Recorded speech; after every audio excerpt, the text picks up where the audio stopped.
Hello, my name is ELISSA BINTI AZHAR and I am a final year mechanical engineering student. In this video, I'll be presenting my final year project proposal and my supervisor IR Hazran Husain has been assisting me throughout the semester. Okay, before we get started, let's have a look at this.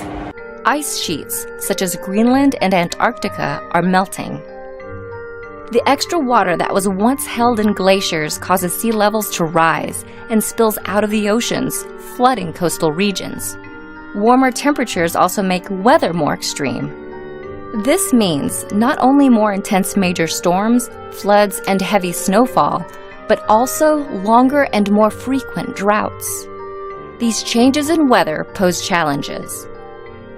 Growing crops becomes more difficult. The areas where plants and animals can live shift, and water supplies are diminished. In addition to creating new agricultural challenges, climate change can directly affect people's physical health. In urban areas, the warmer atmosphere creates an environment that traps and increases the amount of smog. This is because smog contains ozone particles, which increase rapidly at higher temperatures. Exposure to higher levels of smog can cause health problems such as asthma, heart disease, and lung cancer. Did you realize that air conditioning contributes to global warming and greenhouse effect? Did you realize that ignoring global warming, which causes climate change, has disastrous consequences? What will happen if the sea level rises? When global warming occurs, glaciers and ice sheet worldwide melt, adding water to the ocean. The volume of the sea grows as the water warms. Floods will occur as happened recently in Shah Alam, Kuala Selangor, Johor Bahru, and many other areas. Did you realize that air conditioning accounts for 13% of overall greenhouse gas emissions? According to the United States Environmental Protection Agency, common refrigerant used in homes and businesses include ozone depleting, hydrochlorofluorocarbon HCFC refrigerants are contributed as potent greenhouse gases. That is why the Sustainable Development Goals exist. It is a wide call to action to reduce poverty, protect the environment, and guarantee that everyone lives in peace and wealth. My project's goals was number 7, which is affordable and clean energy. My experiences throughout my internship program influenced my decision to pursue this purpose. During my site inspection throughout the government Selangor's building, I was exposed to the air conditioning system. So it comes to me that why not we employ the heat waste produced by this system for something worthwhile in our everyday lives? I did some research about this topic before presenting it to my supervisor. So, according to my study, certain residential buildings such as condos and apartments, particularly in urban areas, have issues drying their clothing in the usual way, such as hanging them on the balcony. In high humidity, such as during the rainy season, drying clothes is limited to interiors that need time, and natural ventilation takes longer to dry indoors since the natural clothes drying is not allowed to preserve proper outside building's image.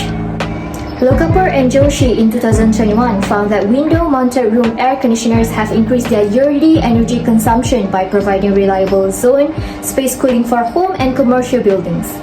Heat exchangers must be upgraded their components performance to boost system energy efficiency. It relieves thermal pollution and waste heat is put to good use. While Chaudhary and his colleagues in 2021 found that heat from air conditioner condensers can provide warm water for bathing, cleaning, space heating, etc., especially in hostels, restaurants, homes, and industries. It may be one of the most cost-effective sources of energy, which must be used wisely to meet human needs. So it has been proved that waste heat from air conditioning condenser is a potential to be recovered and used as renewable energy. The project aims is to create a clothes dryer out of the heat waste produced by the air conditioning condenser. So the goal of this research was to evaluate the performance of an indoor air conditioning system in terms of coefficient of performance COP and temperature throughout the drying process. The heat transfer of clothes drying in the drying chamber over time will also be evaluated. In this project, I will conduct a test to ensure that the drying chamber is functioning without interfering with the air conditioning system performance and that it can work as a clothes dryer using a source of heat waste produced by the air conditioning. The drying chamber may be placed on the user's balconies without affecting the building's look. The ducting will then send the heat waves to the drying chamber, with an opening of heat flow to the outside. As a result, before the heat waves is released into the air, it will be used as a free drying method to dry clothes. This project will be carried out at JKR Cawangan Kejuruteraan Mechanical Inshallah with the assistance and supervision of the staff. I will use the equipment available there, such as a manometer and others. As a preliminary result, a sample of data collected will be compared to the data gathered in the next semester. This project effectiveness will be determined using the concept of heat transfer, forced convection, Nusselt number, and so on. I was hoping that this project will be successful and beneficial to everyone to preserve our environment and use the heat waves from an air conditioning system as a new source of renewable energy. That is all from me. Thank you.